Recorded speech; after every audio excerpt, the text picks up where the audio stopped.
of Debt Nation. I'm your host, Steel Archer, and we are busy putting death out of business. And today we have a really cool episode. It's Ben's Iron 2020. Thanks, Ben, for coming in. Before we go to Ben, good to see you, Ben, as always. We'll talk more about Chicago and a whole bunch of other things, including the Democratic primaries, which is, wow, there's lots happening over there. We got to thank our sponsor, Thrivous. Thank you very much, Thrivous, for giving fans of Debt Nation the best deal that ever happened on the internet. Free money to you if you just share the post. I noticed a lot more people are jumping in there now, competing with Mike DeVerde. You too, Ben, can jump into that competition and get yourself some Thrivous. That's pretty cool. The more people that share, the more money you're going to make. It's an exponential curve thanks to Thrivous. Also, thanks to I Am Transhuman campaign for sponsoring this episode of Debt Nation. You guys are doing a great job over there. Make sure you check out that website. Now, we have to go on. Firstly, let's remind viewers, Ben's Iron debate, there is a clock in the corner. We're counting down. Ben's Iron, you're here with us. Thank you so much for appearing, sir. Taking time out of your presidential run to come and talk to us. What is the clock in the corner? What is Chicago? What is happening? And update everybody on Chicago. Thank you very much, Ben. Yes.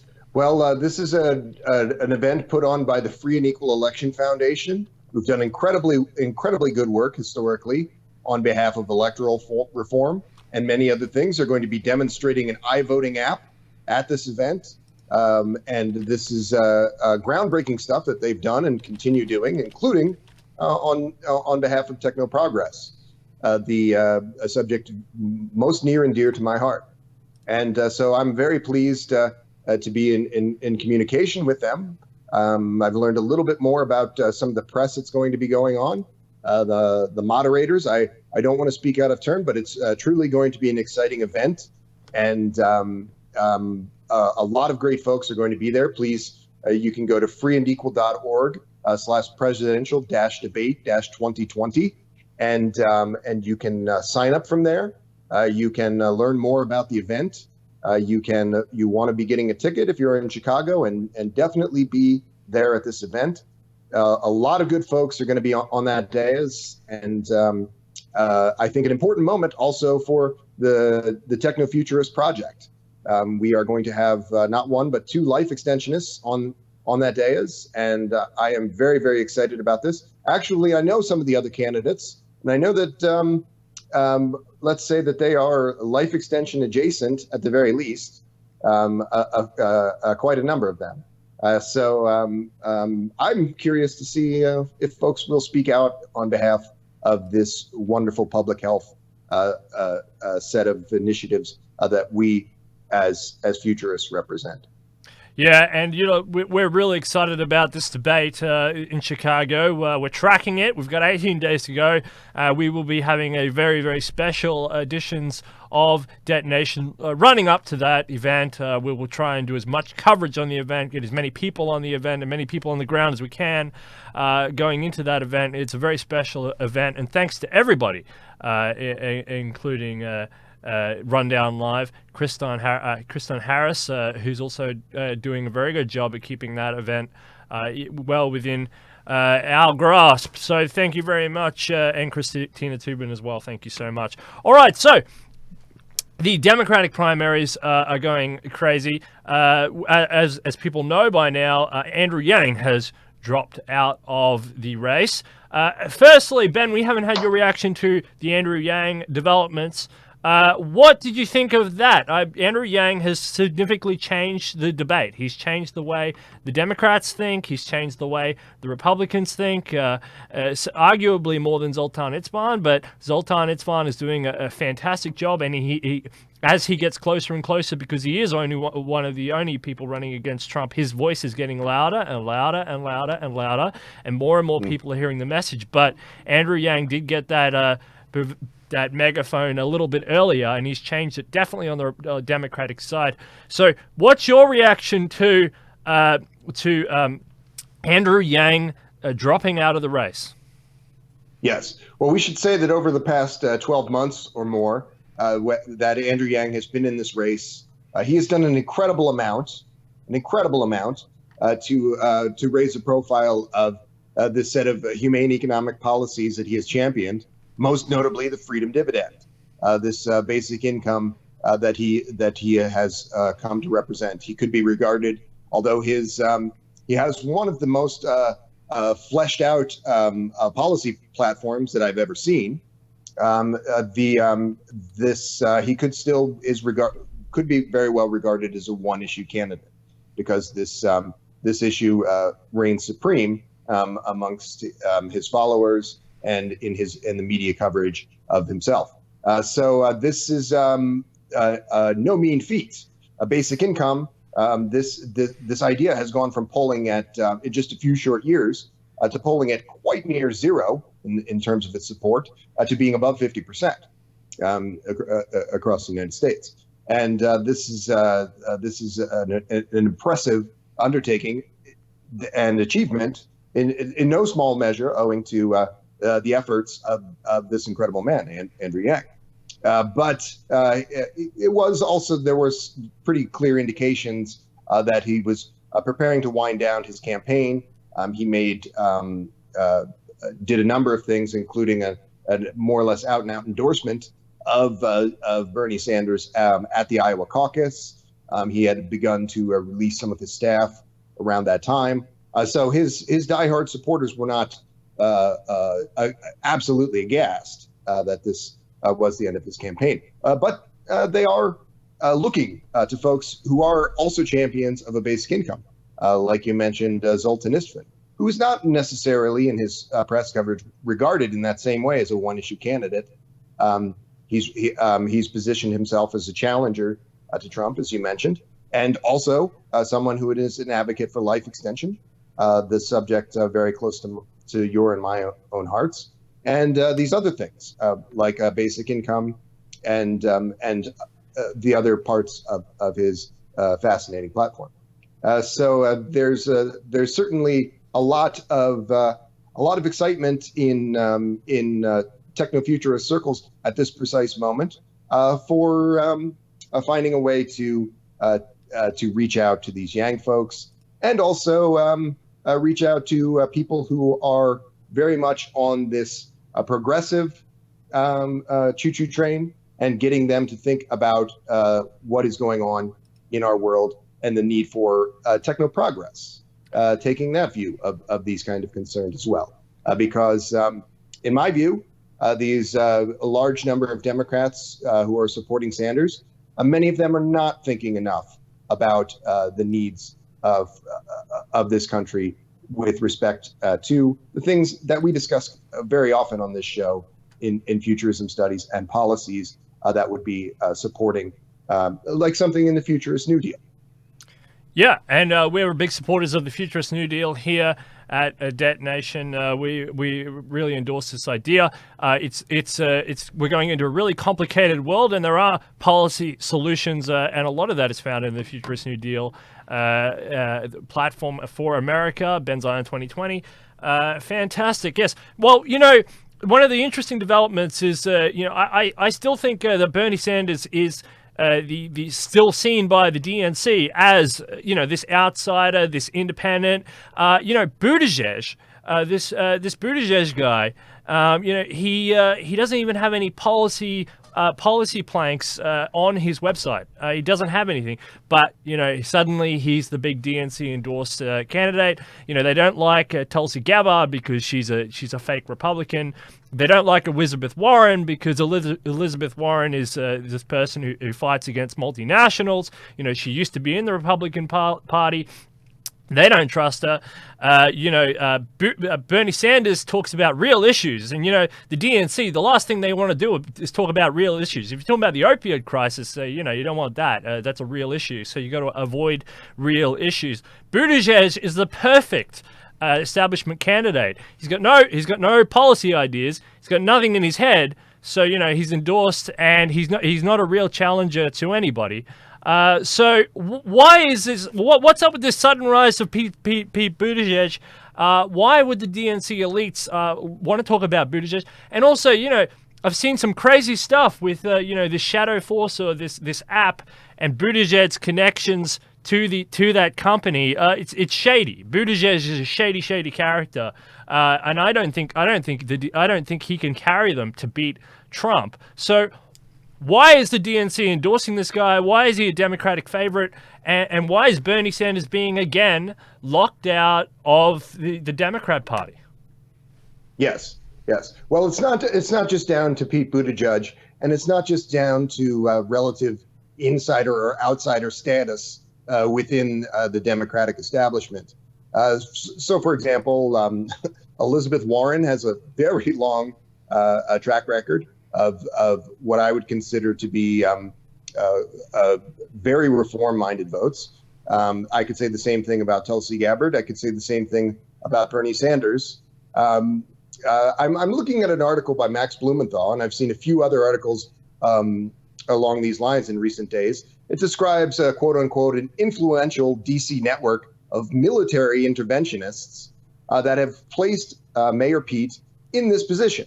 Mayor Pete is a little bit of the sort of personality that you will see in the Republican Party and in both of these parties, really.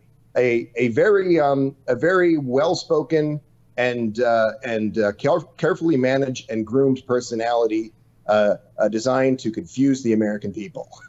And this is so you're absolutely right, in my view, in saying that Buttigieg is not a substantial policy-minded person in this way, although he can, of course, speak to these things. And maybe it is this reform-minded bent in myself that would tend to characterize him this way, because he does have some things that I do agree with in what he's seems to be trying to accomplish. But by and large, it brings to mind the sort of presentation from Tom Steyer at the debate a few days ago. Tom Steyer has been praising Bernie Sanders.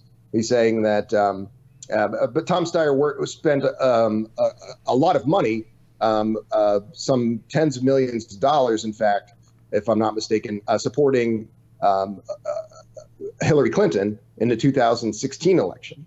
And Tom Steyer has spent a lot of money, of his own money, on his own campaign. And if you, in my view, when you see mega millionaires and billionaires in a race, you cannot really listen too much to what they're saying. Might be praising Sanders here. You might be talking about the need for this or that reform there. But at the end of the day, people like Buttigieg or Steyer or Bloomberg, they are people who are going to be fighting to make sure that the marginal tax rate of billionaires does not increase. And that's really all they're going to be doing. And in this culture that is overwhelmingly populist, quite to a very high degree, they have to echo those talking points. But that does not mean that they have what it takes to actually defend those positions or even begin to defend those positions. And I'm critical of Bernie Sanders supporters who hurl this kind of thing at Elizabeth Warren, for example, because I do think that she does have that in her, arguably as much as anyone in that race. Yep, and I just want to remind people, thank you everyone who's tuning in. Thank you very much to all the listeners who are coming in. We are getting access to a radio network as well, and we actually considering going on some TV networks in some other countries too, by the way. We're working out those deals. It's pretty awesome. Detonation is getting larger. So thank you everybody for your appreciation and tuning in, all your comments as well, and make sure you share the links out and give it a like. And yeah, you guys are really, really good. You're the reason the show keeps on going. So while we what do you think of Mayor Bloomberg? What do you think of Bloomberg? If I was a Democrat, I would be on Team Bloomberg, but I'm not a Democrat and I'm not even American. But what do you think of Bloomberg? Do you like Bloomberg? Do you trust Bloomberg? I know you don't trust billionaires. Is he the billionaire you can trust? No, I'm hard pressed to imagine a billionaire that you can trust implicitly in this kind of situation. I understand people who make that case are largely making the case that this is a system that we have, and we have to work within it. So Democrats are happy to see Bloomberg spending his own money in this race, as he says that his goal is to defeat Trump.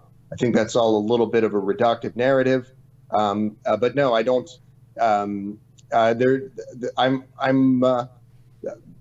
Countries that have actual functioning democracies, they have publicly funded elections. They don't concern themselves with these kinds of problems. So if you're asking me if I think that there's a good solution short of that involving billionaires, the short answer would be no. But I don't think that. I mean, there's things that have come to light in recent days about things that unsettling things that Bloomberg has done and said.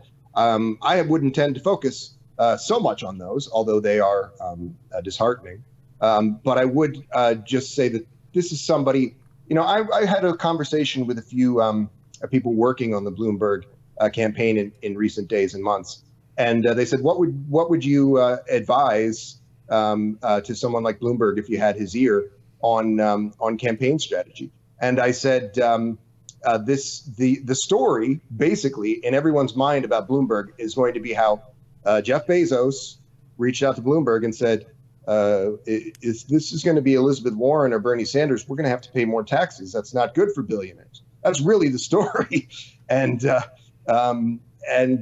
So my advice was, you have to do something big to counteract that, like supporting a basic income scheme, like supporting Buttigieg, for example, has been supporting something that is kind of big in that sense, but doesn't affect economic policy so directly, which is something like making AmeriCorps a national program of more substance, or even something mandated.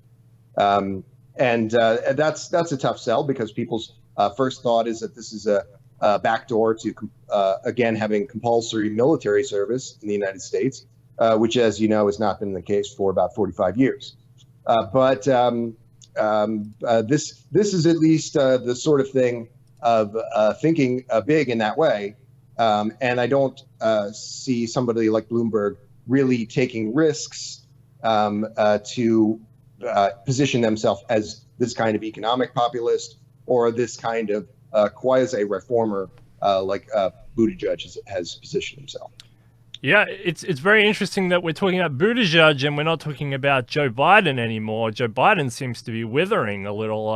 I don't know if he can. I don't know what he's doing. He doesn't seem to be hitting any of the notes that he could be playing, and he seems to be gifting the White House to Donald Trump. If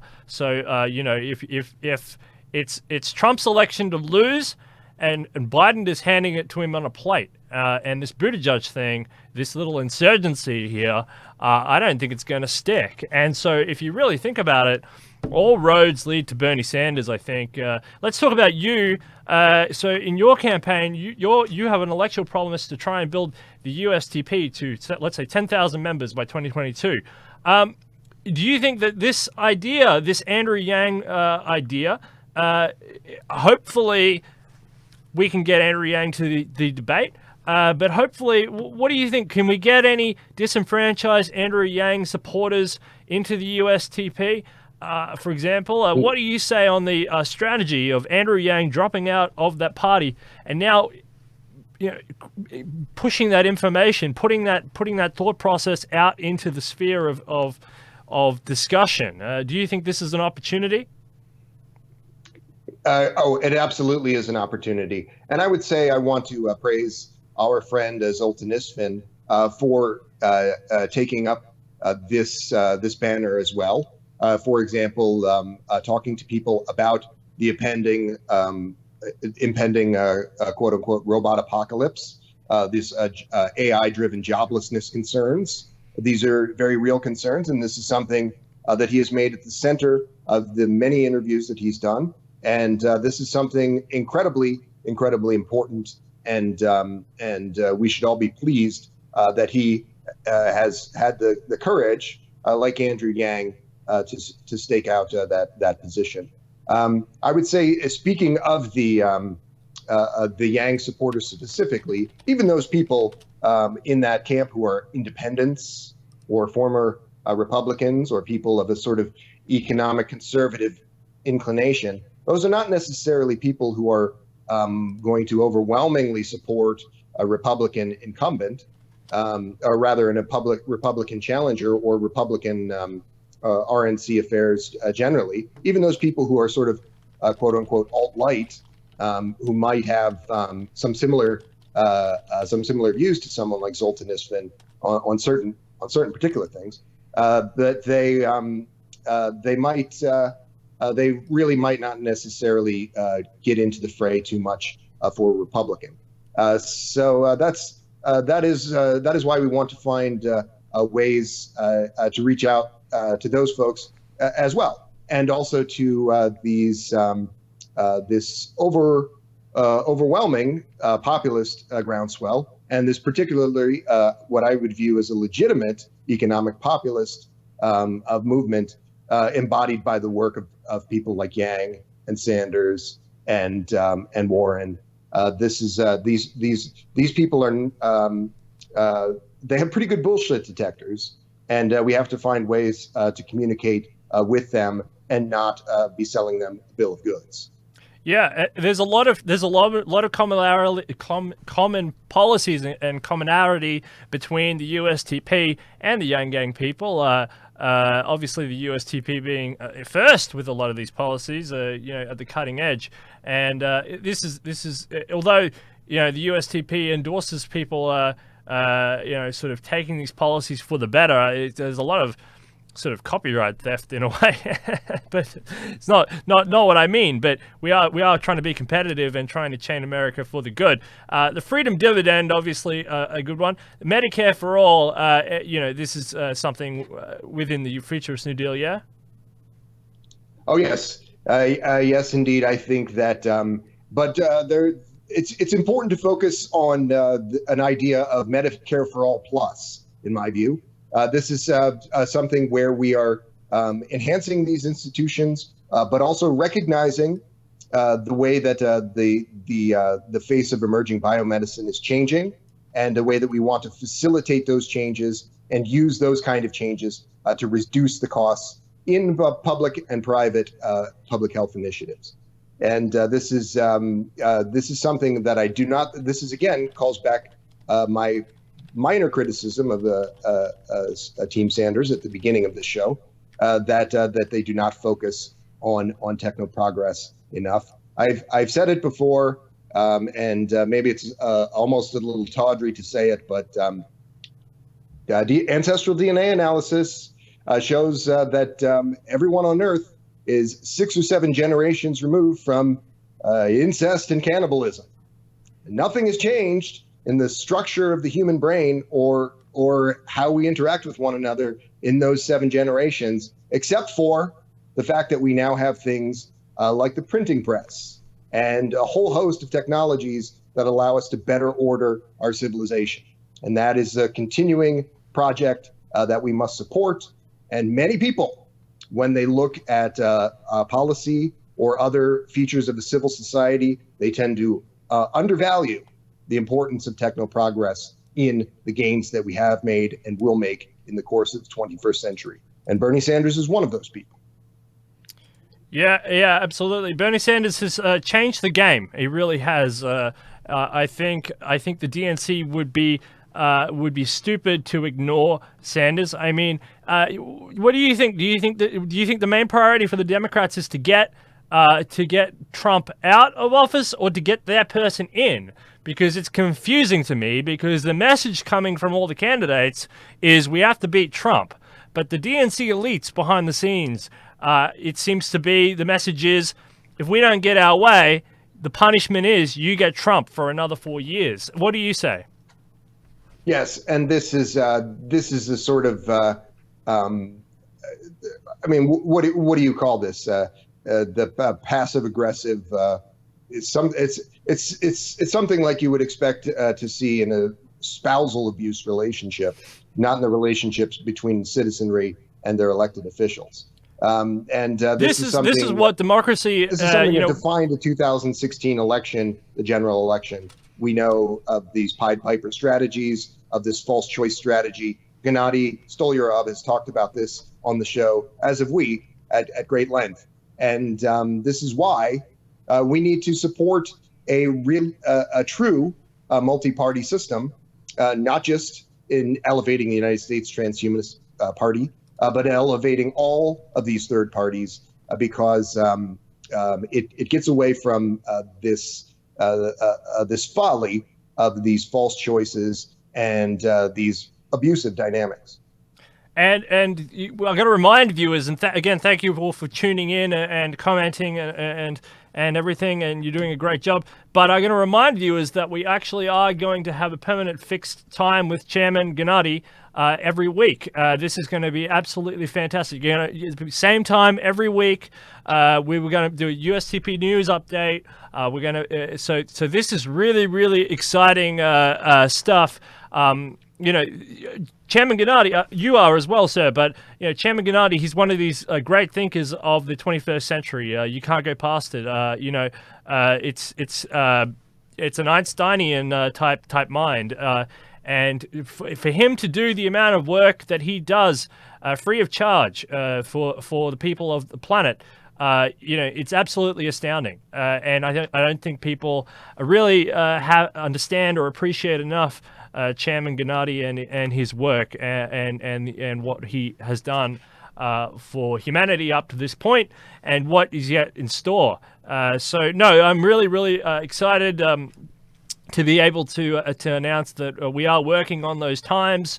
And that we are working, towards that. And I appreciate you too, Benzion. You're one of these great minds as well. We do differ on policy, but that's okay. We differ on politics and policy, but that's okay. That's just being human, and that's actually a healthy way to live. Yeah, if everybody agreed on everything, we'd be in a hive mind by now, and whatever. But it's not like that. We live in the real world. We live in different parts of the world. We have different upbringings and needs and things, and people don't always agree, and that's a-okay. And we've managed to not kill each other yet, so that's been pretty good. So no, fantastic. Well, look, we've run out of time. But is there anything else you wanted to say on either your campaign, on Chicago, on the Democrat cabal? What else do you want to say before we run off? Is there anything, announcements you have to make? Yeah, there's a few things I could briefly say. One thing I'll say is that the title of this program refers to Sanders versus Buttigieg, and I think of those two, Sanders seems to have the actual popular support to remain the more viable candidate, and it's very difficult to imagine what will happen by the end of this Democratic primary campaign. But I would not, if I were going to bet on which of those would still be in play by the DNC convention, by the time of that convention, rather, I would say that it would be Sanders, but I wouldn't make predictions as to much beyond that. Why do I say this? We need to continue to stand for these kind of humane economic policies ourselves, and be reaching out to an America that is hungry for this sort of discussion and this sort of legitimate reform. And that is how we will continue to grow this movement, and how we will continue to speak to these folks like the Yang Gang, and like these people who are maybe latching on momentarily to Buttigieg or Klobuchar. We need to keep talking to them in an honest way about where this country should go. And if you are out there and you are part of the Bernie Sanders or Andrew Yang crowd, especially if you're an Andrew Yang crowd, share this video around, share these videos around, and tell your Yang Gang people that, if they're not happy with the DNC, because, eventually, even if Bernie does win, and he is this outsider, he will eventually be beholden to the interests. And if you want a real party that's really going to push on the fringes and push on the edge of that Democratic debate, they they really need to come down to the USTP. The Greens aren't going to help you. The Libertarian Party is not going to help you. A lot of those parties have been compromised. The USTP is a real, it's not funded by any super groups, any super PACs. It's not funded by any big corporations. It's funded by a bunch of people who are very, very interested in your health, your wealth, your well-being, and better policies for America, clearing out corruption, which is one of the reasons that they don't promote you, because they don't want to talk about blockchain. They don't want to talk about ending corruption. They don't want to talk about alleviating poverty. They don't want to talk about ending disease because they want the disease industrial complex to continue. They don't talk about ending death because death is part of the system. It's part of the world. It's part of the model. It's the model economic system that you live in, and we're trying to tell you that you can break out of it, but there is a short window. It's so jump aboard, help us out. Otherwise, the moment will slip and will pass, and then you will end up in a dystopia. And then what will we say?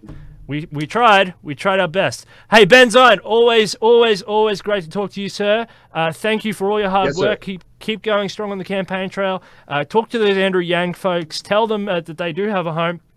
And keep doing all your great memes and everything like that. And we do look forward to that fixed time with Chairman Gennady as well.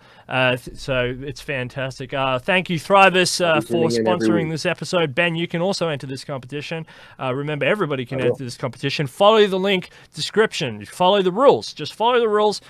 Link in Canada is his name if you can't. But if post it in the comments where you posted your link, and you're going to get yourself some free money, some free Thrivous. And the more you share, the more money you're going to make. So collectively, if you actually move in the direction, if you wake up and start doing this, you're all going to make a good amount of money every episode. So I don't know why you wouldn't do it. It's a great deal, the best deal on the internet. So thank you very much. We look forward to seeing all our viewers next time.